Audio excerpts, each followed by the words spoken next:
¿Qué tal? ¿Cómo están, amables televidentes de Nativa Nos Conecta? Esto es Pulso Informativo. Le voy a pedir a producción públicamente a ver si me informan si ya tenemos al primer invitado de la mañana. Bien, vamos a ir con un primer comentario. No, este no es un programa deportivo, pero teníamos que pronunciarnos sobre el fracaso de Universitario de Deportes a nivel internacional. Es una vergüenza lo que ha pasado en el torneo Copa Libertadores con la U y que ha culminado anoche. Hemos terminado coleros en la primera ronda en nuestro grupo en Copa Libertadores, en nuestro centenario, en nuestra cara pintada. Eso no es posible. Solamente es posible con una pésima administración como la que regenta el señor Gianferrari. Es lamentable, triste, penoso, y nadie podrá decir que es porque Universitario está en una orfandad económica terrible, porque eso es falso, eso es mentira. Universitario está en un contexto económico bueno, interesante, pero hacen contrataciones que, por supuesto, no dejan de llamar la atención.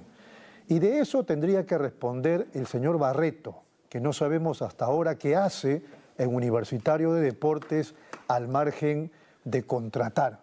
No sé si de cobrar, pero sí de contratar. El señor Dorregaray debe ser seguramente una buena persona, pero no puede ser delantero de un club como Universitario de Deportes.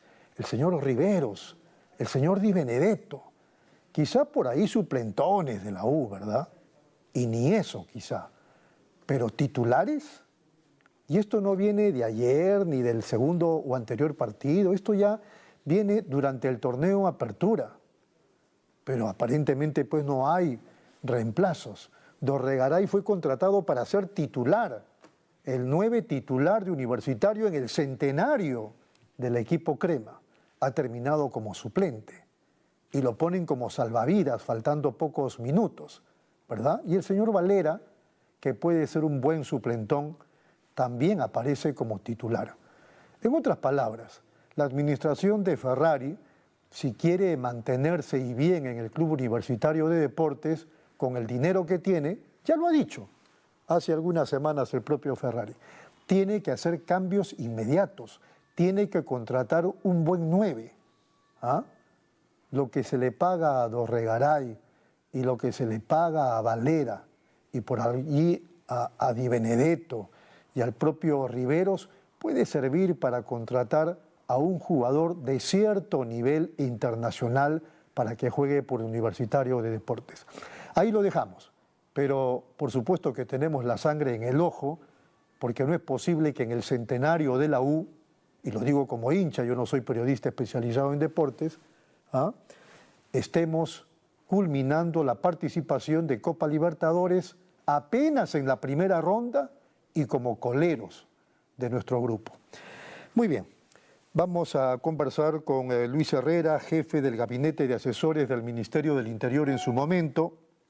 También estaremos conversando con Jacinto Moreno Vega, secretario general de la Confederación Nacional de Obreros Municipales del Perú, y además con Ivonne Cárdenas Calderón, directora del Centro Folclórico del Magisterio Alejandro Vivanco Guerra, considerando el Día de la Papa.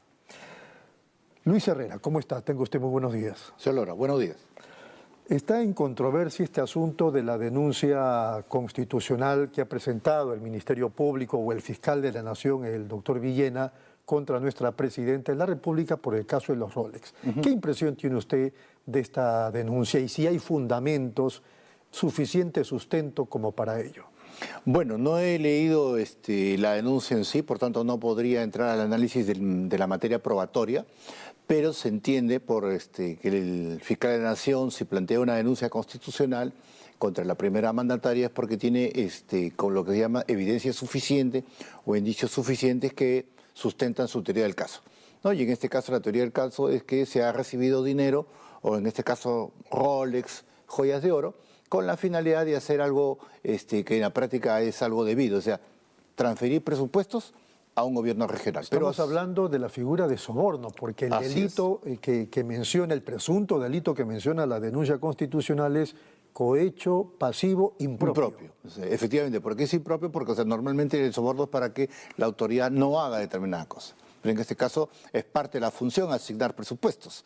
Entonces acá lo que se está planteando, según la teoría del caso del Ministerio Público, es que Presidencia de la República habría acelerado o orientado la asignación de estos presupuestos como contraprestación por la recepción de estas joyas de oro. Entonces, no he leído el tema probatorio, por lo tanto no podría ir al fondo, pero vamos a decir, en el detalle, en el marco constitucional. En el marco constitucional, el primer punto que la teleaudiencia tiene que entender es que la Constitución se interpreta de manera integral, no es solamente el 117. Y en ese sentido, la Constitución Política de 1993 tiene dos principios fundamentales que hay que entender. Primero, la búsqueda de la justicia, es decir, la justicia tiene que ser oportuna. Y en segundo lugar, la proscripción de la impunidad. En ningún caso el artículo 117 se pone en el contexto de que la protección a la figura presidencial implique avalar un acto de corrupción que se trasluce en un hecho delictivo de delito común. El 117 fue conceptualizado por los constituyentes como una protección política a Presidencia de la República para que no se le enjuicie, no se le impute por la imposición de políticas públicas, por la imposición de un plan de gobierno. Podemos estar de acuerdo o no con el cambio de una ley, con el cambio de la Constitución, con una política pública, pero es parte de la agenda política que el gobierno de turno ganó, trajo consigo al momento de ganar la elección, entonces se entiende que es parte de la voluntad popular. Entonces, para no ser denunciado por las minorías o por mayorías congresales que le dé inestabilidad al gobierno, es que la figura del 117 solamente considera 4 delitos. Pero en ningún caso es que esa situación se extienda a hechos de delito común. Muy bien. A ver, ¿se puede denunciar a un presidente de la República en el Perú? Sí se puede. Constitucionalmente sí se puede. No se puede acusar. No, pero justamente, mire, en diciembre del año 2022 yo tuve una colaboración académica con la revista del Congreso, el Cuadernos Parlamentarios número 28, y publicó un artículo que se llama La acusación constitucional con contenido penal. Y aquí analizamos justamente lo que estoy planteando. El auto del juez Checkley, que en su oportunidad se dio para la tutela de derechos que planteó el expresidente Pedro Castillo, señala claramente que la doctrina nacional en materia de lo que es protección a la figura presidencial no alcanza a lo que es delitos comunes, ¿no? Entonces, si a eso le aplicamos nosotros que todo el contexto constitucional señala que no se puede avalar temas de impunidad porque nosotros somos firmantes de la Convención Internacional de Lucha contra la Corrupción, entonces no solamente la Fiscalía de la Nación puede hacer una denuncia constitucional, sino que además el Congreso de la República, haciendo ejercicio de su capacidad de lo que es interpretación constitucional, puede acusar. O sea, esa es la interpretación que se le tiene que dar en su conjunto a la Constitución política vigente, porque como digo, de lo contrario sería irnos al extremo de estar de generar impunidad. Y si algo que algo no se quiere es justamente eso. Y en ese contexto de darse la acusación, dado que todavía no estamos yendo al fondo penal porque todavía está en proceso, pero sí hay una infracción a la Constitución. Entonces, por tanto, ahí tendría que aplicarse el artículo 114, que es el tema de la suspensión en el cargo. Entonces, si el Congreso de la República acusara, paralelamente, entiendo yo, y esa es la interpretación que yo hago de la Constitución y que señalo y sustento en este artículo, es que tendría que aplicarse en ese contexto el artículo 114 y suspender al presidente en ejercicio del ejercicio de su cargo. Muy bien. Bueno, lo que usted plantea es más audaz. Pues, salvo que yo lo esté malentendiendo, usted dice, sí se puede investigar e incluso acusar. Así es. Esta mañana yo lo escuchaba al doctor Natalian Primo, que fue político y ahora está dedicado más de 30 años al derecho, es constitucionalista, y él decía, él es de los que piensa como usted, o sea, es evidente, nadie puede defender lo indefendible, en el caso de Dina Boluarte y los Rolex, pero él sostenía que, presentada la denuncia constitucional, es verdad que el Congreso o la subcomisión, me parece que es, de acusaciones constitucionales, puede archivar, etcétera, etcétera. Pero en este contexto y considerando lo sustancioso de la denuncia, correspondería que hagan su informe, la subcomisión, y no acuse. Ahí tiene que detenerse y esperar los 5 años. Eso le entendía Natalia Imprida. Es que, como digo, a ver, el mundo del derecho tiene, vamos a decir, dos escuelas. Vamos a decir, el positivismo, en cuyo caso yo estoy planteando la interpretación del derecho al litterim, ¿no? Lo que dice textualmente la norma. Bajo esa lógica de interpretación, el artículo 117 de la Constitución, que es una norma cerrada. No puedes acusar. No puedes. ¿No? Y la segunda forma de ver el derecho es que el derecho se enriquece a través de lo que se llama la escuela de interpretacionismo. El Congreso de la República, uno de los roles que tiene, pues, es interpretar también el tema de la Constitución, como se hizo, por ejemplo, cuando el presidente Fujimori renunció en su época y el Congreso de la República interpretó que esa renuncia era un tema de retirarlo por incapacidad moral y además asimismo se redujo en su plazo para convocar elecciones. O sea, el Congreso puede hacer labor de interpretación dentro de lo que se conoce el equilibrio de poderes. Entonces, como digo, ¿cuál es el tema? El 117, si se hace un análisis interpretativo en conjunto del resto de normas de la Constitución, como el artículo 99, el artículo 100, el artículo 104, y además una pieza que no se suele leer en detalle, es el diario de debates de la Constitución. Entonces, en el diario de debates de la Constitución, justamente cuando se debatió el artículo 117, ahí están las ponencias, por ejemplo, de Henry Pease, de Chirino Soto, y de otros constituyentes, que señalaron bien claro que el tema del 117 era para darle estabilidad a los gobiernos en el marco de lo que es la implementación y la lucha política, en lo que es implementación de políticas públicas, de planes de gobierno, pero que en ningún caso era para los temas de impunidad en caso de delitos comunes. Es más, en ese supuesto lo que señalaron en el debate los constituyentes fue que de darse delitos comunes, que están sujetos a un proceso penal, ¿no? Pero que si bien tienen un nivel de evidencia que hace, vamos a decir, que cuestiona la permanencia de la autoridad en el ejercicio del cargo, porque obviamente quien ha cometido un hecho ilícito y hay indicios suficientes no podría estar ejerciendo el poder.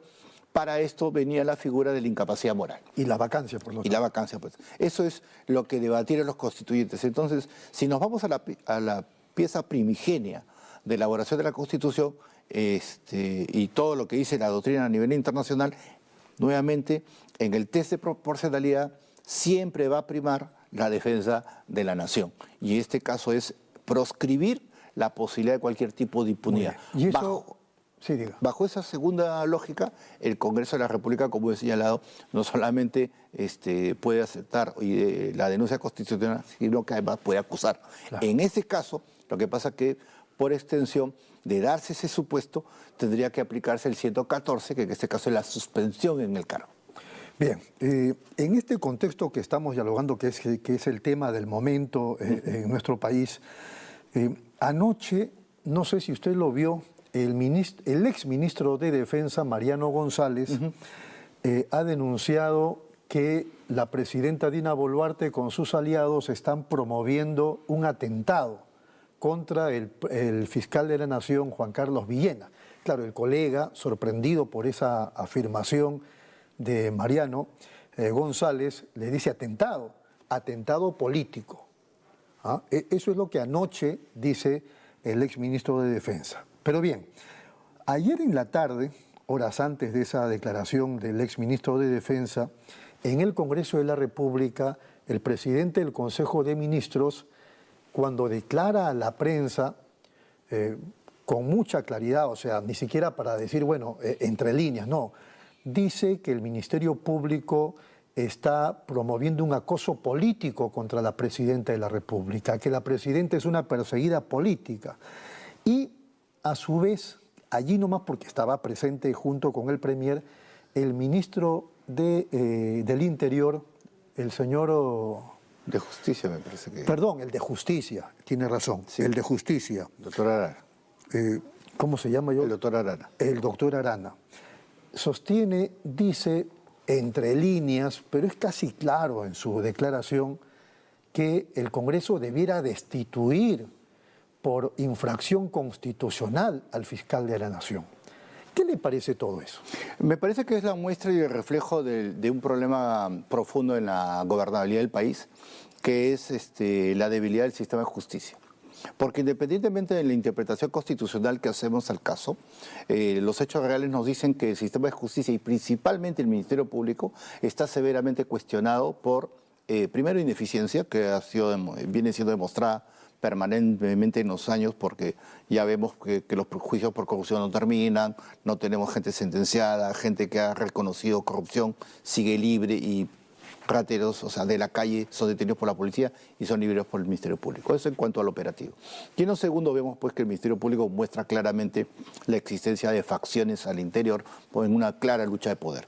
Bajo esa lógica, obviamente el sistema de justicia está severamente cuestionado. Pero no hay buenos ni hay malos. Vamos a decir, lo que hay es un contexto de gobernabilidad deficiente. Entonces, bajo esos contextos de gobernabilidad deficiente, para que se sostenga cualquier modelo democrático, tenemos que... Para aclarar, no empieza esto con Villena, ni con Patricia Benavides. Esto viene un poquito más atrás. Así es. O mucho más atrás. No, mucho más atrás. Pero, y ahí digo, no podemos quedarnos en que porque el otro es malo, yo soy bueno. Acá no hay buenos ni malos. Entonces, acá tienen que haber reglas básicas de convivencia para que los modelos democráticos funcionen. ¿Cuál es la regla básica? La regla básica de cualquier modelo democrático es el respeto a los lineamientos de la justicia. Bajo el respeto a los lineamientos de la justicia, el fiscal de la Nación tiene un rol. Su rol es armar la teoría del caso, en este caso para los que son funcionarios que tienen aforo y con mayor razón la Presidencia de la República, en función a algo, hechos propios del funcionario. O sea, no es el Ministerio Público el que ha inventado el tema de los Rolex. No es como señala el primer ministro porque ha habido un Twitter. O sea, acá hay hechos que son fácticos. Sí. ¿De acuerdo? Entonces, al haber hechos fácticos que son generados por el propio funcionario, obviamente pues que tienen que ser investigados y ese funcionario está cumpliendo un rol. Entonces, cuando yo claramente debo discrepar de la interpretación legal que hace el ministro de Justicia y que hace el Premier, porque, a ver, si nosotros vamos a partir de la lógica de que vamos a estar desconociendo el rol de cada una de las autoridades, primero Ministerio Público, luego Poder Judicial, entonces lo que va a haber en viceversa es que otros poderes van a desconocer el rol que tiene pues el Poder ejecutivo. Entonces estamos en un círculo vicioso que nunca termina. La regla, como digo, general para el mantenimiento de cualquier modelo democrático es primero que se cumplan las reglas básicas de la justicia. Y las reglas básicas de la justicia es que ante la ocurrencia de un hecho presuntamente delictivo, los órganos de justicia tienen que investigar, ¿no? Y si encuentran indicios suficientes, tienen que acusar. Ok, entonces, en este caso, como estamos hablando de la Presidencia de la República, ya entran temas de interpretación constitucional. ¿Se puede o no se puede? Yo, como digo, he publicado un artículo en el mes de diciembre del 2022, los invito a leerlo aquí, no sé, en Cuadros Parlamentarios número 28, y sustento ahí una posición de que el Congreso de la República, o sea, no solamente se puede denunciar, sino que además se puede acusar, ¿no? Entonces, sujeto a debate claramente, pero creo que, mire, fundamentalmente aquí estamos perdiendo, como siempre, el sentido. El sentido, el objetivo y el rol de un ejecutivo es satisfacer necesidades ciudadanas, economía, justicia, y eso es donde estamos pues fracasando. Entonces, en desacuerdo con esa afirmación del Premier que hay acoso político. Sí, claro. O acoso del Ministerio Público. Sí, no sí. hay acoso. O sea, nuevamente, si estamos diciendo que hay acoso, estamos en un cisma que nunca va a terminar. Tenemos que cumplir las reglas. Y lo que finalmente tiene que pasar, señor Lora, para que no haya este tipo de problemas, ni en este gobierno, ni en el anterior, ni en el que venga, simple y llanamente los funcionarios públicos tienen que hacer lo que tienen que hacer y no tienen que estar pues aceptando regalos de nadie, ¿no? Así es. Porque ese es hecho propio. Así es. Y en cuanto a la infracción constitucional que ve el ministro de Justicia, tampoco usted lo aprecia. Nuevamente, porque si estamos diciendo pues que el fiscal de la Nación, por ejercer su rol constitucional, está haciendo un tema, está incumpliendo su función, estamos hablando pues de una relación negativa, como digo. Y yo no estoy diciendo que el Ministerio Público pues sea sacrosanto, o sea, tienen problemas severos que manifiestamente son evidentes y que tendría que dar lugar a una reforma severa en el Ministerio Público y en general en el sistema de administración de justicia. Pero como regla básica del derecho, tenemos que respetar, mientras que no haya acción constitucional en contrario para modificar el sistema, que el fiscal de la Nación tiene la titularidad de la acción penal en ese caso. Y sin embargo es un exceso del exministro de Defensa decir que hay una suerte de atentado político contra el fiscal de la Nación. Igualmente, o sea, el otro lado de la vereda, ¿no? Así como el Premier y el ministro de Justicia se están excediendo porque están creando una situación de inestabilidad frente a lo que es el ejercicio de una función dentro del sistema de justicia, creo que el ex ministro, Mariano González, está haciendo más que un análisis de justicia, está haciendo un análisis político.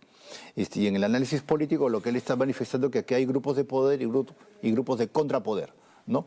Y lamentablemente eso es lo que sigue pues poniendo en crisis y menoscabando nuestro modelo democrático, porque hemos pasado la línea. O sea, la política, la buena política de grupos de poder y contrapoder es justamente quien tiene mejor propuesta en cuanto a lo que son políticas públicas, planes de gobierno frente al ciudadano y quien lo aplica mejor. No quién se protege mejor frente a la intervención de la justicia por la comisión presuntamente de ilícitos propios. Así es. Nos vamos un ratito a la pausa, claro, ¿le parece? Sí. Y regresamos para seguir conversando con el doctor Luis Herrera.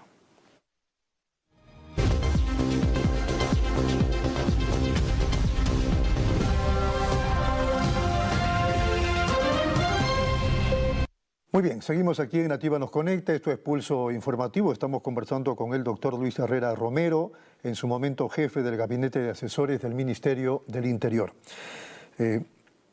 Doctor Herrera, la demanda competencial que ha presentado o está por presentar el gobierno frente a las investigaciones del Ministerio Público y lógicamente esta demanda competencial es ante el Tribunal Constitucional, ¿qué impresión le da? Que es parte del conflicto en el que vivimos, ¿no? Parte del menoscabo democrático en el que estamos. ¿Por qué? El domingo último escuché la argumentación del primer ministro en un programa dominical que señalaba que como fundamento para el tema de la demanda competencial que la acción del Ministerio Público no dejaba gobernar a la Presidenta de la República porque no podía asistir al Consejo de Ministros. Mire, si ese es el argumento jurídico del Premier, pues obviamente esa demanda competencial pues no tiene ningún futuro, ¿no? Porque no estamos discutiendo nada de fondo, simplemente se cambia la agenda y punto, ¿no? Entonces, eso demuestra, primero, orfandad de argumentos y segundo, no está yendo al tema, o sea, no está diciendo para qué realmente están interponiendo esta acción. Entendemos todo, por lo que se trasluce en las declaraciones de estos funcionarios, que la demanda competencial tiene como objetivo paralizar la acción del Ministerio Público y en este caso también del Poder Judicial subir a acusación frente al tema de lo que ya hemos hablado, en la investigación a la Presidenta de la República. El tema de fondo es lo que hemos hablado. ¿Se puede o no se puede investigar a un Presidente de la República en ejercicio? ¿Se puede o no se puede acusar a un Presidente de la República en ejercicio?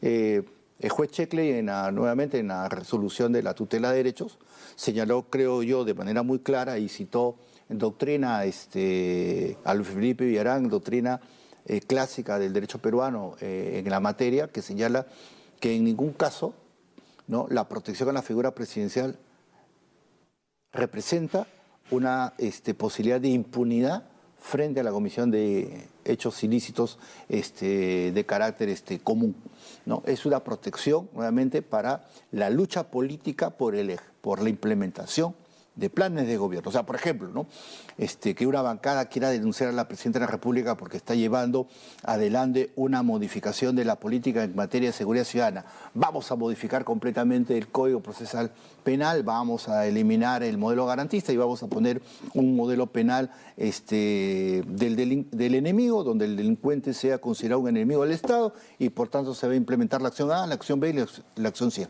Y hay un grupo parlamentario que dice que eso es violatorio de derechos humanos y quiere denunciar al ministro y a la Presidencia de la República por eso. Por eso no podría. porque estamos en el debate, pues esa es acción política, pero no por el tema de los ejemplos más agresivos que se ponen, ¿no? O sea que si un funcionario público aforado mata a alguien, no puede ser investigado, no puede ser acusado. Tendría que ser. No, tiene que ser. Porque, como digo, la Constitución política y el Perú ha suscrito la Convención Internacional de Lucha contra la Corrupción. Y el eje fundamental de la lucha contra la corrupción es facilitar la investigación y la acusación de manera oportuna. Muy bien. ¿Asume usted entonces que el Tribunal Constitucional no va a cometer el error de darle la razón al gobierno? Debiera no darle la razón, porque en este caso, como digo, se trata del ejercicio de funciones que son clave para todo modelo democrático. O sea, el modelo democrático se basa fundamentalmente en el ejercicio de la acción de la justicia, cuando la justicia es igual para todos. Claro que ahí hay mucho por hacer porque hay cuestionamientos, como digo, severos para el tema de la acción del Ministerio Público, en algunos casos para el Poder Judicial. Tenemos que ir a una reforma mayor, pero ya eso es parte ya de otro debate, ¿no? Muy bien, para ir concluyendo, quería hablar del tema de la lucha contra la delincuencia. Usted ha declarado anteriormente, no sé si se ratifica en la idea de que está fracasando esta lucha contra la criminalidad. No, claro que me ratifico. A ver, yo siempre, justo este 1 de junio cumplo 30 años de abogado, y en 30 años de abogado, tanto en el mundo privado como en el mundo público y en el mundo académico, siempre me ha gustado hacer seguimiento de la estadística, y eso me ha llevado a concluir que mire, las políticas públicas solamente se pueden interpretar de dos maneras, por resultados o ideológicamente. Yo siempre voy a apoyar y a bregar porque se interpreten por resultados. Claro. Y si hablamos por resultados, la política pública en materia de inseguridad ciudadana ha fracasado porque del 2004 a la fecha se ha quintuplicado el delito en el Perú si tomamos como indicador la cantidad de denuncias recibidas por la Policía Nacional. El año 2004 fueron... Que no son todas, porque hay mucha gente que no denuncia. Que solamente el 17% según los estudios. La cifra negra de no denuncia es 83%. Y eso es lo grave, porque el año pasado cerramos con 755.000 denuncias, lo que quiere decir que en la práctica hubieron 4 millones, casi de 4.300.000 hechos delictivos, que afectan a 13 millones de personas aprox. Pero, ¿por qué seguimos fracasando? Seguimos fracasando por... Se cambian ministros, pero no cambiamos la estrategia. Y cuando hablamos de estrategia, por ejemplo, hoy día se habla del tema amanecer seguro. Amanecer seguro es como hablar de los estados de emergencia, pero de manera extendida. O sea, sacar a la policía a la calle para que haga control de identidad, para que intervenga y golpee. Eso golpea una línea de la delincuencia, ¿no? Pero obviamente tiene poco impacto. ¿Por qué? Porque los delincuentes pues, toman nota de que está saliendo la policía y cambian de horarios, vamos a decirlo de esta manera. El tema de la delincuencia es multicausal, como todos sabemos. Por ejemplo, hace poco salieron los indicadores de pobreza. ¿Qué dicen los indicadores de pobreza? ¿Cuáles son los grupos etarios donde más se ha sentido la pobreza en los últimos años? Grupos de 6 a 11 años y de 11 a 17. ¿Por qué es importante eso en materia, por ejemplo, de lucha contra la delincuencia? Porque, y venía escuchando esto en una radio hace unos minutos, ¿qué es lo que dice la policía? Niños sin hogar, que son captados por la delincuencia tempranamente, y hoy día tenemos sicarios de 13 años. Entonces, ¿queremos comenzar a luchar contra la delincuencia? Primero tenemos que tener un buen trabajo de prevención. ¿Y cuál es el buen trabajo de prevención?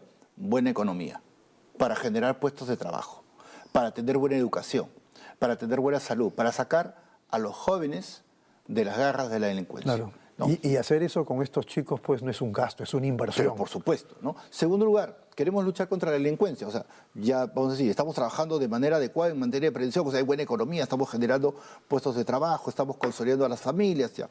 Vámonos a la parte ya... Cometieron el delito, vámonos a la parte netamente punitiva. Tenemos 20 años de la dirección de la investigación criminal por parte del Ministerio Público, y eso sí, evidentemente, ha sido un fracaso. Y eso ha sido un fracaso porque vemos... el comandante general de la policía hablaba hace poco, ¿no? Decía, nosotros en el año hemos tenido 200.000 detenidos. ¿Cuántos han pasado al sistema de justicia? Él hablaba de 4%, si no me equivoco. Es casi nada. Entonces, todos, usted y yo, todos sus oyentes, siempre tomamos nota en las noticias, ¿no? La policía intervino, detuvo y la fiscalía soltó. ¿Y por qué soltó la fiscalía? Porque, bueno, bajo la lógica del vuelo garantista, dice, el arma se encontró a 3 metros. no estaba en poder de la persona, por tanto no le puedo mostrar que era de la persona, lo libero. Oye, pero la persona pues antes se ha intervenido la bota, pues, ¿no? Entonces, ese ejercicio de la dirección de la investigación ha fracasado. Por eso el debate de cambiar el Código Procesal Penal para entregarle la dirección de la investigación criminal a la policía, en el entendido que la policía es quien está más cerca al delito, ¿no? O sea, puede tener una acción mucho más rápida. Por eso, y ahí hay que tomar nota, y seguramente usted lo va a analizar en otro programa, hay que tomar nota de la demanda de inconstitucionalidad que está planteando el Ministerio Público contra los decretos legislativos 1592, 1604, 1605 y 1611 que se promulgaron el año pasado, que fueron un paso inicial en el proceso de la reforma y que, por ejemplo, permite que la policía pueda intervenir de manera rápida ante hechos de flagrancia. El caso que estamos hablando y que todos se habla hoy día del rescate de la empresaria. De repente, con la presencia del Ministerio Público no lo hubieran podido rescatar, porque la tramitología no lo hubiera permitido. Entonces, nuevamente, ¿qué es lo que más alimenta la delincuencia? La impunidad y la ineficiencia de la gestión pública. Y la corrupción interna en las instituciones públicas. Entonces, la lucha contra la delincuencia es integral. Entonces, por eso es que venimos fracasando, porque nosotros mismos tenemos problemas estructurales muy serios que no hemos podido resolver hasta ahora. Da la impresión que tiene buenas intenciones el señor Ibáñez, pero lo que está haciendo es insuficiente. Sí, o sea, y usted decía no hay estrategia. Mire, yo creo que el ministro ha roto la inercia. Uno que es importante, o sea, ha roto la inercia. Por lo menos se muestra que el ministerio está caminando el tema. Creo, y siempre hago como crítica constructiva, que el ministro está confundiendo lo que es marketing personal con comunicación política. Sí, eso se notó a propósito del rescate, ¿no? Entonces creo que ahí hay un tema a afinar. Y tercero, como digo, o sea, es un tema multicausal. Entonces el tema de, por ejemplo, el plan Amanecer Seguro es un tema, como digo, que rápidamente va a ser superado por la delincuencia porque ya sabe que existe. Ahora, ¿qué pasa? Yo creo que, nuevamente, el rol del Ministerio Público y la estrategia pasa fundamentalmente por dos cosas. Acá tenemos que tener presupuesto para fortalecer la acción de lo que es inteligencia, la inteligencia policial operativa que se conoce, y la investigación criminal. Muy bien. ¿Ya? Y lo otro ya son políticas de Estado mucho más complejas porque tienen que intervenir todo el Ejecutivo, porque de lo que se trata es mejorar económicamente el país, porque esto trae un efecto positivo que saca a la gente de la pobreza y saca a la gente de las garras de la delincuencia. Muy bien, señor Herrera, ha sido muy amable. Muchas gracias por su presencia. Nos vamos de inmediato a la pausa, regresamos.